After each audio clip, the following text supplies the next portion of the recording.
14-10 Eagles. That's the good news. That's the bottom line as we welcome you to Nissan In-Game Live. Ron Jaworski, I'm Michael Barkann. Jaws, they punted 3 times, the Eagles, in the first half, something I did not expect to have happen. The bottom line is the lead. I get it, but what did you think of their level of play? Mediocre. No scoring any points in the first quarter once again. If it wasn't for a Bryce Young interception late in that second quarter, we'd be trailing at halftime.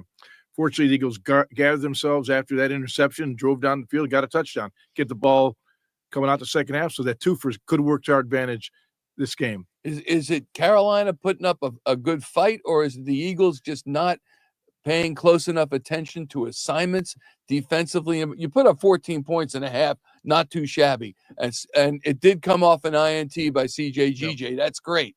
But with regard to Carolina getting points, and they're moving the ball pretty good against them. They actually ran the ball pretty well, which surprised me more than anything. They only have Chuba Hubbard right now running the football for them, and the only healthy back they have.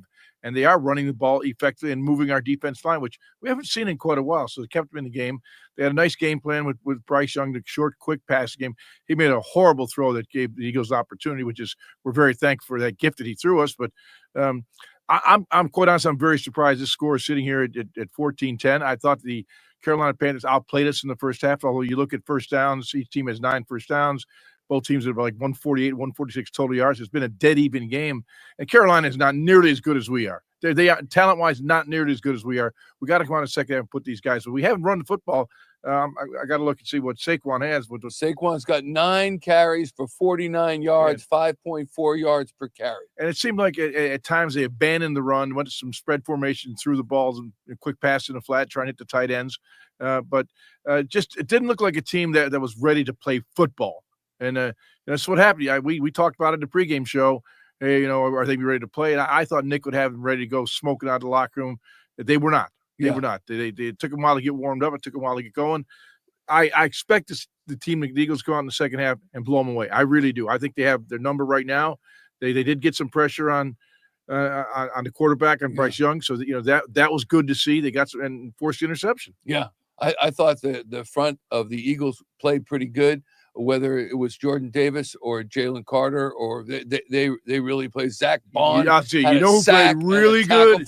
Zach had a sack, and he was making plays all over the field, pressuring the quarterback, making tackles, and all over the place. I mean, he was very, very active. Yeah. So while I will be critical of the sloppiness and the lackluster play, it ends up all right as they're up 14-10. That's the good news for the Eagles right now. When you look at the numbers, Jalen Hurts, whose passer rating, I know we talked pregame. I don't care about the numbers. His passer rating was in the 50s. It ends at 100.3. That's good. We had a touchdown pass. You had a touchdown pass. You don't turn the ball over and throw a touchdown pass. Your rating is going to be good. 70 yards passing. That's just what not good enough. Yeah, not good enough. Well, I mean, 9 of 14, Jaws. Sacked. I still think, on the touchdown pass to Devontae, A.J. Brown's right there in front of him. Wide open. On another pass earlier. That was the play design. What? That's your first look. The quick slant to A.J. Brown. I will guarantee A.J. Brown is not happy right now because he was wide open.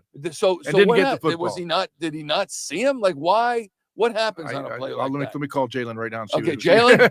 Jalen, hi. Ron Jaworski. It was number 2 on coming in on that quick slant. The ball just went to him. It was that as I look at it, that simple. Yeah. Also, that's a nice zip on the ball to get the ball out that far. Yeah, no, that's further than you think it is. Yeah. So that was. But it worked. But actually, I thought Jalen was a little bit out of the rhythm. I thought he had some slants open a couple times. I thought he had some of those short, quick pop passes open. And I don't know if he kind of a little bit spooked by the pass rush, but I thought the O-line held up really good. And I thought he was holding the ball a little bit long, and there were receivers open. Now, it's hard to say because you don't see everyone on TV. You don't see all 11 on 11. That's why I like to look at tape tomorrow morning when I'll look at all 22, 11 on 11, and I'll see if guys were actually open. But it looked to me, just from what I could see on TV, from the angles they showed, there were some receivers open down the field, and Jalen was not pulling the trigger. You're going to look at that tape right now, and then at post-game, you're going to be ready to go. I'm sprinting out of here. Okay, what do you expect for the second half? I thought it said a lot about the Eagles. Forced a turnover, got the points off of that. They usually are strong in that way. We saw in the game telecast that they have 47 points in the final moments of the first halves this season. So while they don't score a thing in the first quarter, they're pretty darn good at the end of the second quarter. And then when they come out in that third quarter, they're usually on fire. That's kind of what I expect. I mean, that getting that score at the end of the second quarter to get the lead. Now you say, okay, we come out the second half, we put them away. We put them away. Make it a 2-score game. They're not going to catch us throwing the football. They're not going to catch us throwing the football. So force them to throw the football because they can't pass protect. All right. They can't. That's Carolina cannot pass protect. So they've only got one receiver, and Adam Thielen. They just can't seem to get the ball down the field. So I think you go on the second half and knock it out of the box. And Saquon Barkley is going to be the all-time Eagles should be rushing I'm leader. surprised he's only had 9 carries right now, but the time possession was even in that first half, so they didn't get the number of opportunities they expect to get with Saquon. 14 carries all told, including Jalen Hurts. They passed the ball 15 attempts, including the sack. So it's balanced, but I thought they'd run the ball, especially given Carolina's weak run defense. Didn't you? So I'm with you. That would have been my game plan. Maybe it was their game plan. They just got away from it. We'll find out in the second half.